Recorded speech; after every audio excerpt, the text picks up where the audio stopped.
Paz do Senhor, queridos irmãos, queridas irmãs, estamos aqui de volta para falarmos novamente, dar continuidade nesse estudo sobre o tabernáculo, a última parte, ou a terceira parte hoje. E, como eu disse, quando nós terminamos a segunda parte, nós terminamos sobre a estrutura do tabernáculo, e hoje nós vamos falar sobre os móveis e utensílios que estavam ali dentro do tabernáculo, tanto do lugar santo como do lugar santíssimo, e o significado de cada um deles em relação ao Senhor Jesus Cristo, ao Espírito Santo de Deus, à igreja, Amém? Então, o primeiro objeto que nós vemos ali, o primeiro móvel que nós vemos dentro ali do tabernáculo é o candelabro. Candelabro também conhecido como menorá, também chamado de menorá. O candelabro, na verdade, era uma luminária, com 7 lâmpadas acesas, e o seu principal propósito era irradiar luz, iluminar tudo que havia no santuário, para que os sacerdotes, os sumos sacerdotes pudessem ministrar lá dentro, tinha que haver uma iluminação, e o candelabro, ele exercia, essa função de iluminar, de clarear, para que eles pudessem enxergar ali dentro para ministrar. Então ele fora feito de ouro puro batido, revelando a natureza divina do Senhor Jesus Cristo, conforme já dissemos. E o Senhor Jesus Cristo mesmo disse lá em João 8,12. O que Jesus disse lá em João 8,12? Eu sou a luz do mundo. Quando Jesus Cristo falou, eu sou a luz do mundo, ele estava se referindo lá ao candelabro, lá do templo, Na época de Jesus já tinha lá o templo,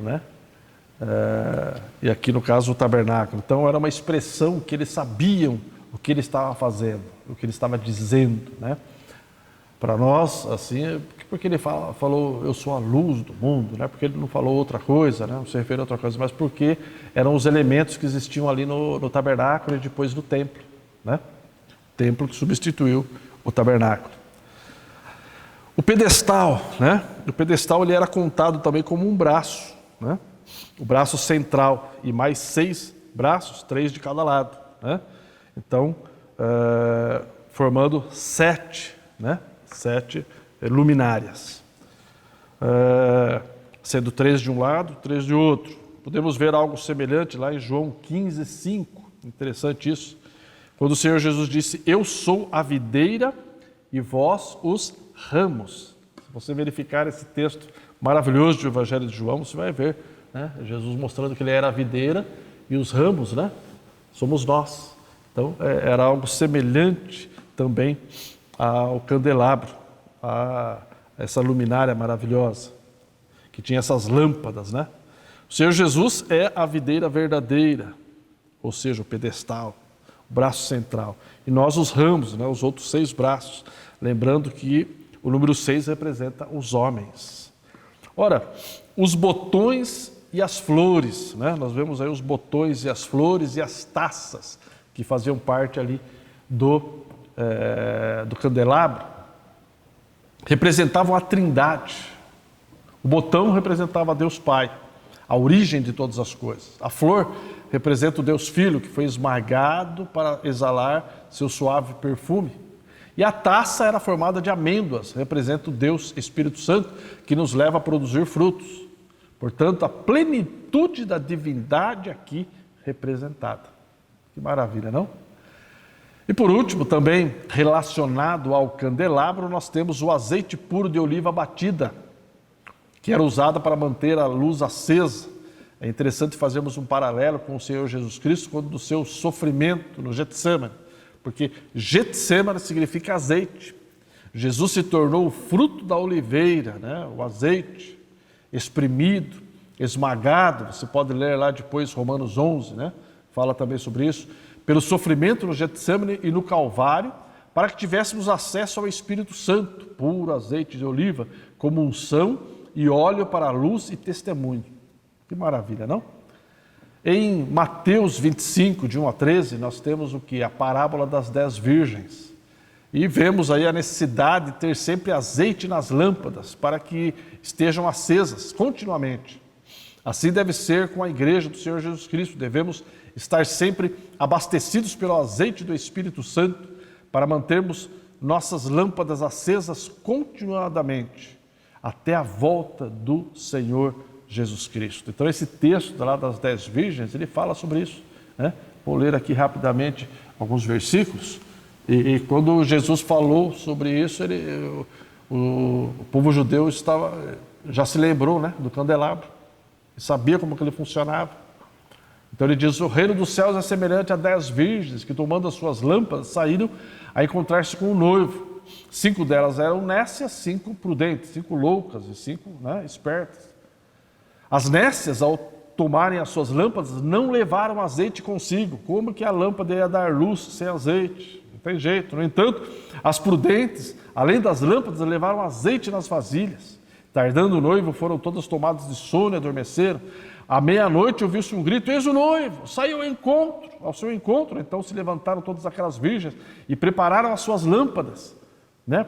Por certo, aquelas que tinham azeite colocaram fogo, era só colocar fogo. E as que não tinham azeite, colocava fogo, não acendia.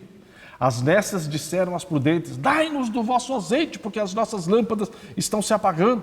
Mas as prudentes responderam: não, para que não nos falte a nós e a vós. Nós temos uma caminhada para fazer até chegar no noivo. E se a gente der para vocês metade de cada uma, de repente essa metade não dá para chegar lá no fim do caminho. Mas as prudentes responderam: não, vão e comprem. Saindo elas para comprar, chegou o noivo. E as que estavam lá com o azeite entraram e fechou-se a porta. Mais tarde chegaram as que foram comprar, né, as nécias, comprar azeite, clamando: Senhor, abre-nos! E ele respondeu: não vos conheço. E não abriu a porta. A orientação que Deus deu a Moisés é que não deveria faltar azeite no candelabro, nas lâmpadas do candelabro. Ele tinha que arder aquele fogo continuamente. Isso mostra que o azeite do Espírito Santo em nós deve existir e estar continuamente ali para que haja este fogo do Espírito Santo ardendo em nós e queimando.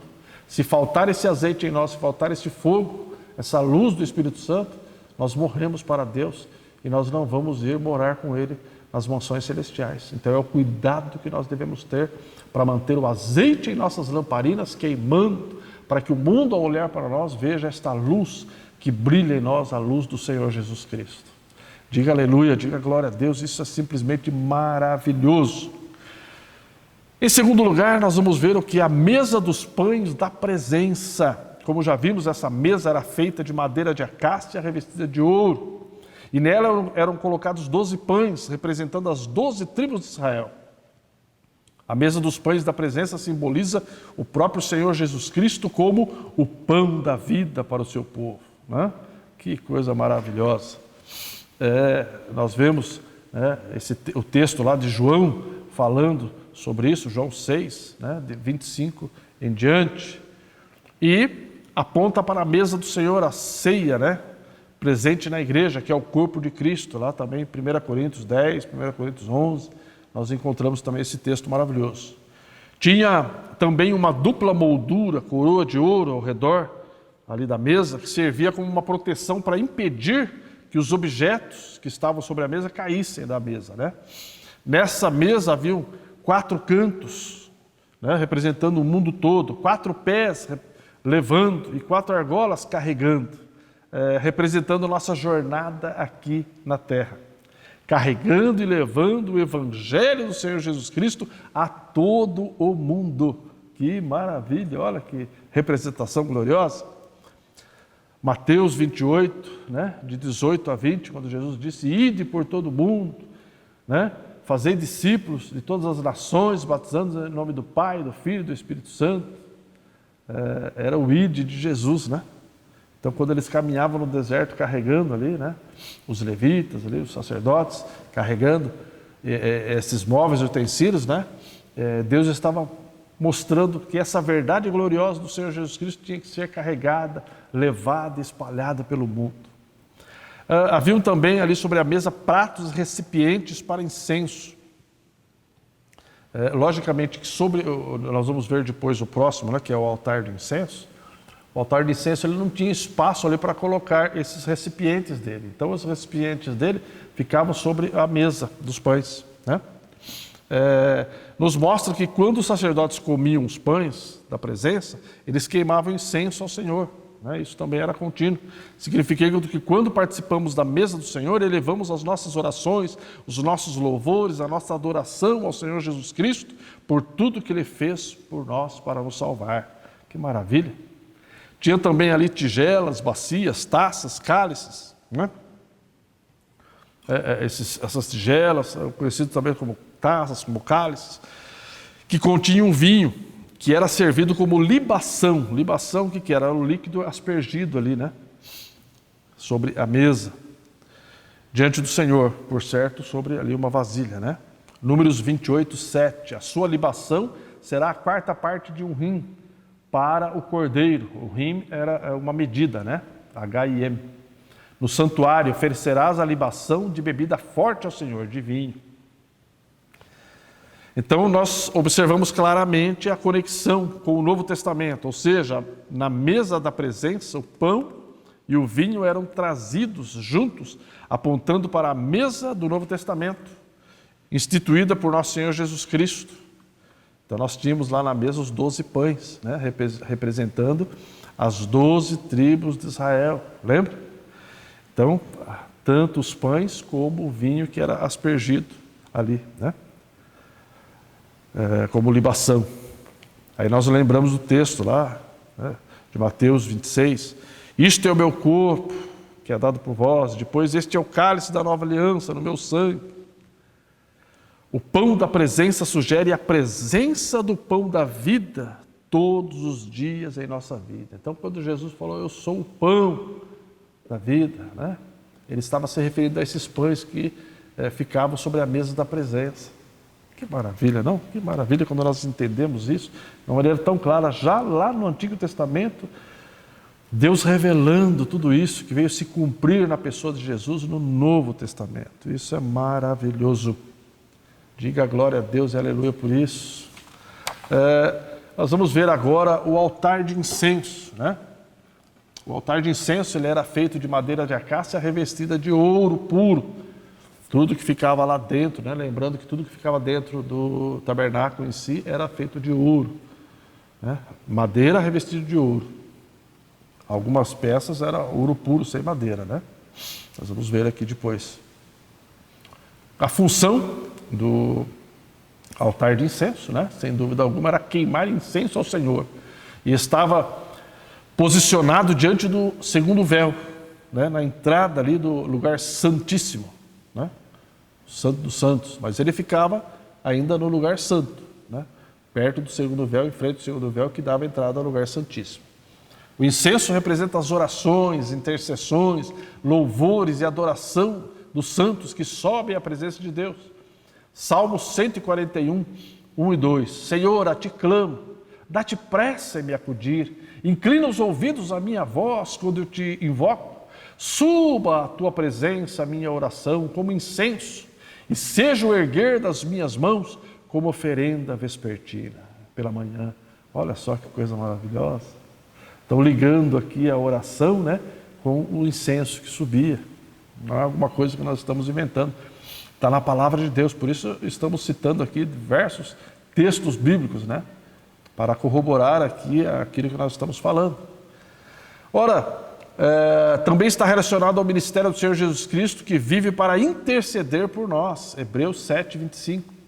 Por isso também pode salvar totalmente os que por ele se chegam a Deus, vivendo sempre para interceder por nós, né? Jesus Cristo agora que ele subiu, está assentado à direita do Pai, ele está ali para interceder por nós, junto ao Pai. Então quando você ora, quando você clama, quando você, né, pede alguma coisa, o Senhor Jesus Cristo está lá para dizer, Pai, olha, esse é meu filho, essa é minha filha, o nome dele está escrito aqui no livro da vida, pode atendê-lo, atende ele, Pai. Aí o Pai ordena que um anjo venha lá trazer aquilo que você pediu, a libertação, a cura, a bênção de uma porta de emprego, aquilo que você, né? Ou se você louvou, adorou, glorificou a Deus, também aquilo vai sendo guardado e reservado na presença de Deus, né? Os louvores, a adoração, é algo realmente maravilhoso. Louvado seja o nome do Senhor por isso. está relacionado também ao ministério do Espírito Santo, que intercede por nós conforme a vontade de Deus. Conforme eu disse, né, o Espírito Santo está aqui substituindo a pessoa do Senhor Jesus Cristo e ele intercede por nós, conforme nós lemos lá em Romanos 8, 26. Né, diz assim: também o Espírito Santo, com E maiúsculo, semelhantemente nos assiste em nossa fraqueza, porque não sabemos orar como convém, mas o mesmo Espírito Santo, intercede por nós sobremaneira com gemidos inexprimíveis. E aquele que sonda os corações sabe qual é a mente do Espírito, porque segundo a vontade de Deus é que ele intercede pelos santos. Ele intercede por nós segundo a vontade de Deus. Tem mistério aqui para nós estudarmos, né? E meditarmos sobre essa verdade. Temos ali também os 4 chifres, né? Um em cada ponta do altar de incenso, como os 4 chifres que também nós já vimos lá no altar de sacrifício, né, e holocausto, de bronze, este altar de ouro, né? Esses 4 chifres mostram que foi dado a Cristo todo o poder, tanto nos céus como na terra. Mateus 28, 18 a 20, né? Nós lemos esse texto que ele diz: todo o poder me foi dado nos céus e na terra. E depois ele fala: ide por todo mundo e fazer discípulos. A moldura, a coroa de ouro também que existia ali ao redor desse altar, né, impedia que as brasas ardentes do incenso caíssem no chão. Era símbolo de Cristo como nosso Rei.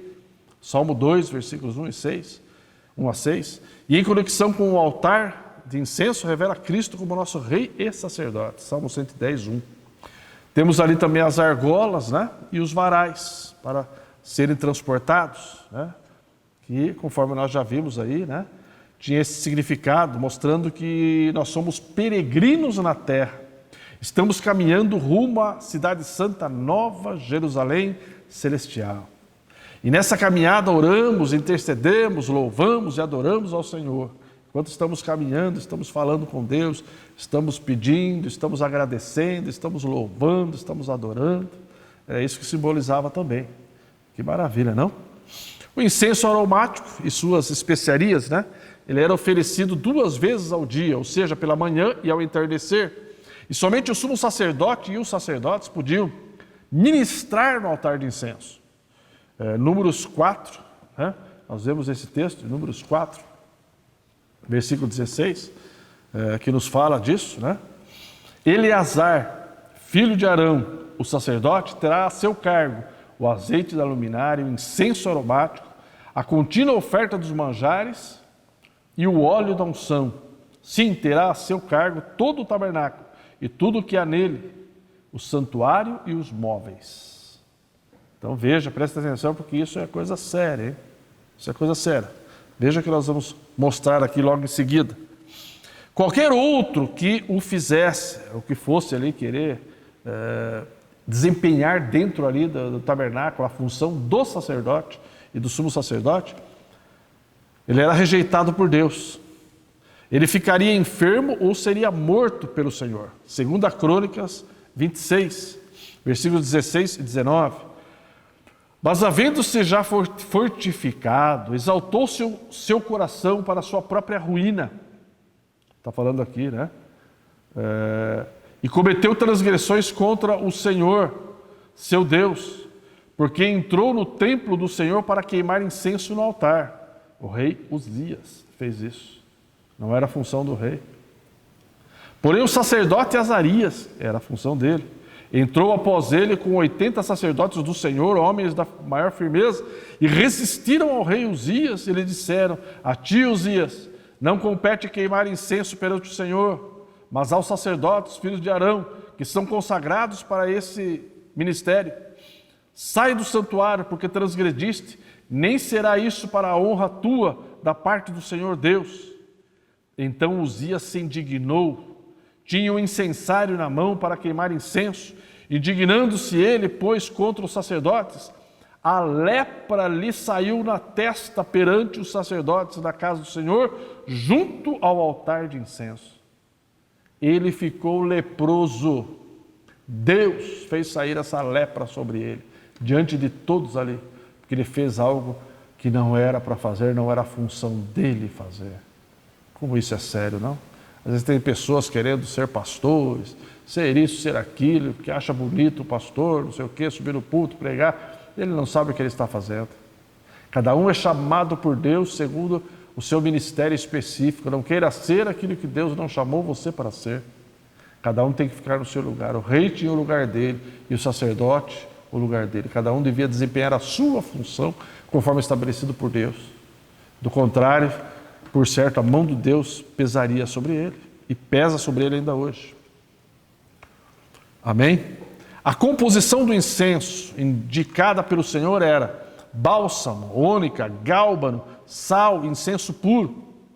Nenhum outro tipo de incenso com outra formulação poderia ser usado para queimar sobre esse altar, pois representava fogo estranho, falsa adoração. Olha aí, Levíticos 10, de 1 a 3.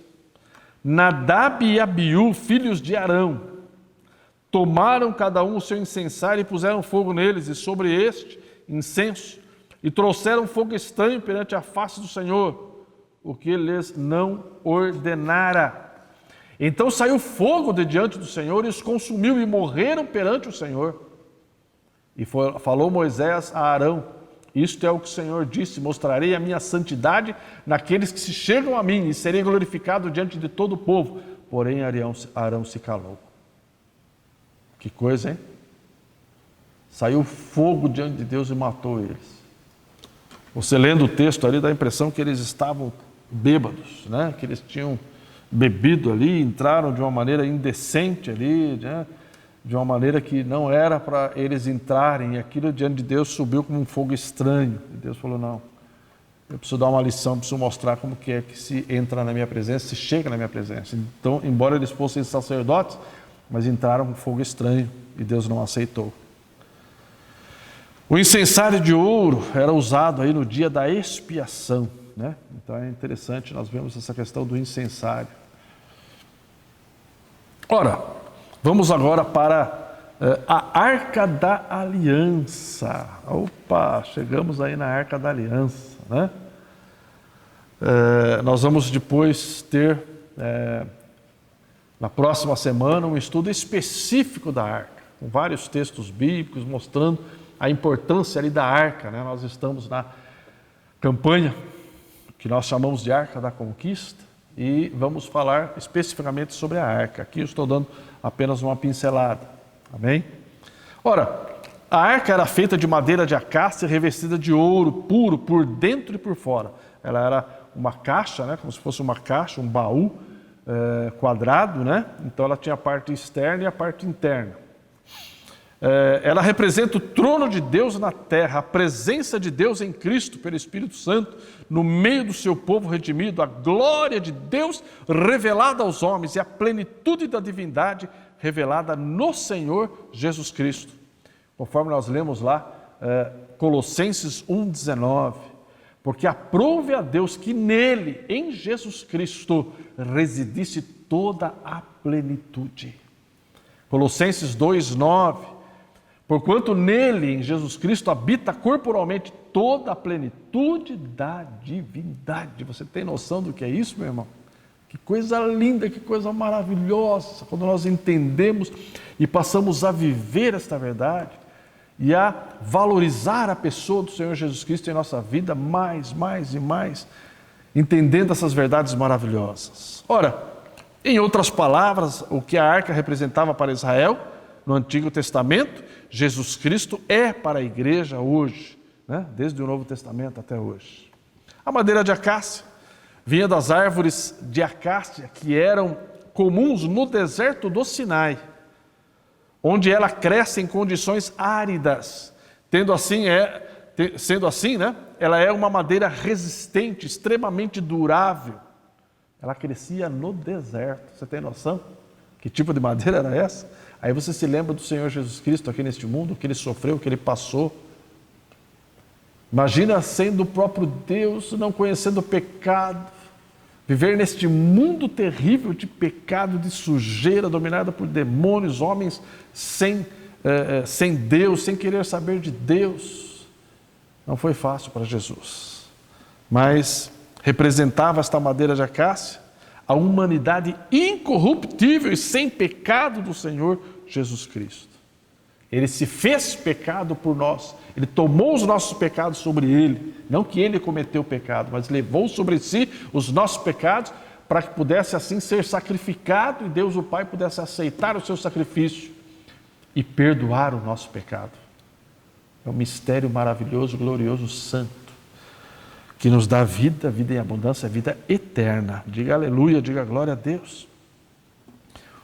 Esta madeira de acácia era revestida de ouro puro, que era símbolo da natureza divina do Senhor Jesus, já dissemos, né? As duas naturezas em uma única pessoa, Deus, homem, homem, Deus. A divindade e a humanidade. O revestimento de ouro puro era feito por dentro e por fora, simbolizando assim ouro por fora, o tipo de Deus como Criador do universo e Senhor soberano. Madeira por dentro, tipo do Filho Jesus, que foi crucificado no meio de dois criminosos, um à direita e outro à esquerda. Então, a madeira, né, revestida de ouro, e Jesus aqui no meio. Ora, o ouro por dentro, tipo do Espírito Santo que foi enviado por Jesus e que habita em nós. A camada interna. Glória a Deus, que maravilha! Nós vemos aí a moldura, a coroa também que existia ali, né, por fora. Sempre evidencia realeza, ou seja, Jesus é o Rei dos Reis e Senhor dos Senhores. As 4 argolas de ouro referem-se aos 4 cantos do mundo, mostrando que Cristo tem poder sobre toda a terra. As varas de madeira, de acácia, conforme já dissemos, né, revestidas de ouro, serviam para que os sacerdotes carregassem as arcas nos ombros, sem que eles tocassem a arca, né? E nós encontramos esse texto lá em 1 Crônicas 15:15. Os filhos dos levitas trouxeram a arca de Deus aos ombros pelas varas que nela estavam, como Moisés tinha ordenado, segundo a palavra do Senhor. E como símbolo da peregrinação terrena e junto das argolas, como símbolo de que o Evangelho de Cristo deve ser levado aos 4 cantos do mundo. E dentro da arca, né, foram colocadas as 2 tábuas da lei, que Deus mesmo escreveu com o seu dedo e deu a Moisés lá no Monte Sinai. E posteriormente, foram acrescentadas ali dentro da arca um vaso de ouro contendo o maná e a vara de Arão que floresceu. Você encontra esses textos em Êxodo, capítulo 16, versículos 32 a 34, e depois sobre a vara de Arão em Números 17, versículo 10. Se você ler esses 2 capítulos inteiros, você vai entender todo o contexto, né? Porque Deus mandou guardar ali dentro da arca. Logicamente que guardando dentro da arca, né, pensando agora, né, entendendo tudo isso, nós sabemos que ninguém podia tocar na arca. Quem tocasse morreria. Então, guardando dentro dela ali, esses objetos iriam ser preservados para sempre. Eles não iam sumir, não iam desaparecer, ninguém ia roubar, ninguém ia fazer nada, porque estava dentro da arca. Estando dentro do Senhor, né, nas mãos do Senhor, está protegido, está guardado, livre de todo mal e preservado para sempre. Aleluia! E o outro, né, o último objeto que fazia parte da arca, né, era o chamado propiciatório. O que era o propiciatório? O propiciatório era uma tampa de ouro puro que Deus mandou Moisés construir para cobrir, para tampar, para fechar a arca da aliança. Propiciatório vem do verbo propiciar, né? Ou ser propício a, ser favorável a, significa favorecer, né? Ser favorável, apaziguar, aplacar, satisfazer. Então, favorecer é trazer benefícios, facilitar, ajudar. Podemos entender também como misericórdia. Na Bíblia King James, é traduzido como trono de misericórdia. Nós temos aí o texto, né, de Romanos 3, 25, né, que diz assim: Deus ofereceu Jesus como sacrifício para propiciação, mediante a fé pelo seu sangue, para propiciação, mostrando, lembrando lá do propiciatório. Então entendemos que o Senhor Jesus foi designado por Deus, Pai, para ser nosso trono de misericórdia, para aplacar a ira divina contra nós, satisfazendo assim, pelo derramamento do seu precioso sangue, a justiça divina. Sem derramamento de sangue não há perdão de pecados. Só que havia necessidade de alguém que fosse santo, puro, cujo sangue não tivesse pecado. E o único que satisfez esse requisito foi Jesus Cristo, porque ele não foi gerado através de uma relação humana, ele foi gerado no ventre de Maria por uma ação do Espírito Santo de Deus. Então o sangue que formou Jesus era um sangue puro, sem pecado. Por isso ele era o único homem que tinha condições de ser oferecido no altar, derramar o seu sangue, e Deus o Pai a aceitar este sangue puro e perdoar o pecado da humanidade. Que coisa mais linda quando nós entendemos isso. Nós damos um salto de vitória e glorificamos a Deus e somos salvos, livres do pecado. E o nosso nome é escrito no livro da vida, passamos a nos tornar filhos legítimos de Deus, verdadeiros herdeiros dos céus. Oh, aleluia, louvado seja o nome do Senhor por essa verdade maravilhosa, gloriosa. Aleluia. Glória a Deus, glória a Deus. Esse é o lugar onde o sangue do novilho era aspergido. Então, veja, que coisa interessante. Ali no propiciatório, né, tinha lá os dois querubins com as asas assim, né, vamos imaginar eles assim, as asas tinham que tocar uma na outra, né? Então, eles tinham duas asas, uma asa vinha, tocava num, outra asa vinha, tocava no outro, né? E existia um espaço no meio ali, entre eles e as asas, né? Nesse espaço no meio ali, é que era aspergido o sangue, né? Que o sumo sacerdote levava lá em favor pelo pecado da nação, uma vez por ano. Se você ler lá em Levítico 16, todo esse texto, você vai entender. Então, a misericórdia divina manifestada a favor do seu povo através do sangue derramado em nosso lugar. Foi o sangue que transformou o trono de justiça em trono de graça e misericórdia. Hebreus 4, 14 a 16, né? Nós vemos lá: acheguemo-nos, portanto, confiadamente junto ao trono da graça, a fim de recebermos misericórdia e acharmos graça para socorro em ocasião oportuna. Que maravilha! Olha aí, o texto falando de misericórdia, falando de graça. Ele está falando ali sobre o propiciatório, a arca e o propiciatório. O sangue foi derramado, a justiça divina foi satisfeita. Então agora a misericórdia de Deus podia fluir abundantemente sobre aqueles que creem em Jesus Cristo e seu sangue derramado na cruz.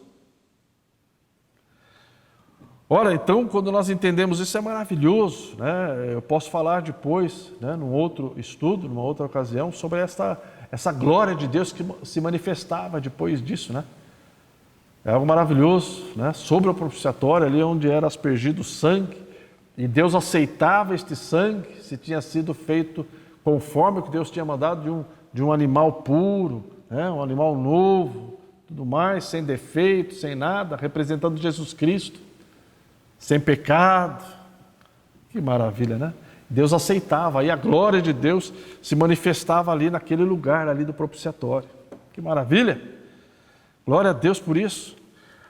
Sobre o propiciatório foram feitos 2 querubins de ouro puro, conforme já dissemos, né? Em cada uma das extremidades, com as asas estendidas para cima, cobrindo com elas a tampa, de frente um para o outro, com o rosto voltado para a tampa, o propiciatório. Os querubins são guardiões da santidade divina, da santidade de Deus. Vemos lá o texto de Gênesis 3:24, Ezequiel 28:14, eles estavam em posição de adoração em direção a um espaço vazio entre eles, no meio de suas asas abertas, pois ali Deus se manifestava e falava com Moisés, com Arão. Ali a glória de Deus aparecia. Diga aleluia, diga glória ao nome do Senhor nosso Deus. Que maravilha, não? Que maravilha. Terminamos aqui praticamente de falar, né, sobre o tabernáculo e os móveis, os objetos, sobre o átrio e tudo mais. Mas, conforme nós falamos lá no primeiro, né, não podemos deixar de falar sobre os sacerdotes, né, o sumo sacerdote e os sacerdotes, os filhos de Arão. Arão era o sumo sacerdote e os seus filhos eram os sacerdotes que ministravam ali. Então eu vou terminar falando também dos sacerdotes, as vestes sacerdotais, né? As vestes sacerdotais, é interessante. As vestes sacerdotais, elas apontavam para a justiça de Cristo, Apocalipse 19:8. Indicavam que os sacerdotes eram homens ativos e preparados para a obra de Deus. Então, vejamos cada uma das peças que compunham as vestes sacerdotais, separadamente. Primeiramente, vejamos a túnica. Ela era feita de linho fino, branco, sem costura, que representava o evangelho, que não podia ser repartido. Quando ali da crucificação do Senhor, você vai ver que essa túnica, os soldados eles iam repartir, mas quando eles viram que formava uma peça sozinha, né, eles acharam melhor lançar sortes para ver com quem ficava. Ela não tinha costura. João 19, 23 a 24, você lê sobre isso. A segunda peça que formava as vestes sacerdotais era chamada de sobrepeliz. Era feita em azul, com uma abertura na cabeça, uma peça curta, bordada com romãs em azul, roxo e vermelho, com campainhas de ouro. As romãs, os frutos, né, só podem surgir de uma vida redimida, santificada, glorificada, assentada nos lugares celestiais, né, conforme as cores, azul, né, roxo e vermelho. Você vê lá Efésios 2, 5 a 6, você vê lá essa questão maravilhosa. As campainhas de ouro falam da adoração e glorificação, acompanhadas das romãs. Na verdade, o verdadeiro louvor e a verdadeira adoração só acontecem quando há frutificação, ou seja, produção de frutos para Deus. A terceira peça que formava a veste sacerdotal do sumo sacerdote era a estola, também conhecida por éfode. Dividia-se em duas partes, né? Uma na frente e outra atrás, unidas aqui, né, por duas pedras de ônix, com os nomes das 12 tribos de Israel que Arão levava diante de Deus. Nosso Senhor Jesus Cristo, Ele suporta sobre os seus ombros, com seu maravilhoso poder, todo o seu povo. Era esse o significado maravilhoso. Aleluia! A quarta peça era o peitoral.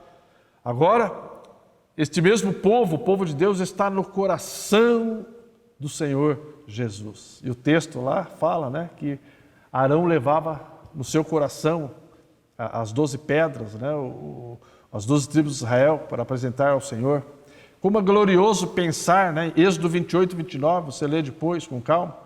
Como é glorioso pensar que Deus nos vê sobre o coração de Jesus e nos vê como algo precioso, porque ali no peitoral ele carregava as 12 pedras preciosas. Oh, aleluia! Portanto, perante os olhos do Pai, nós brilhamos sempre em toda a glória do seu amado Filho Jesus Cristo. 1 Coríntios 3, 18. No Urim e no Tumim, Jesus leva o nosso julgamento sobre o seu coração diante de Deus Pai. O cinto era outra parte da vestimenta, representa a verdade. A verdade confere estabilidade ao caráter, unindo todas as demais virtudes. Que maravilha! Ele também fala, né, o cinto de trabalho, vigilância, Lucas 12, 35, 42 e 43. Portanto, devemos estar cingidos, né, com o cinto da verdade e vigilantes, prontos para o trabalho no reino de Deus. Temos aí a mitra também.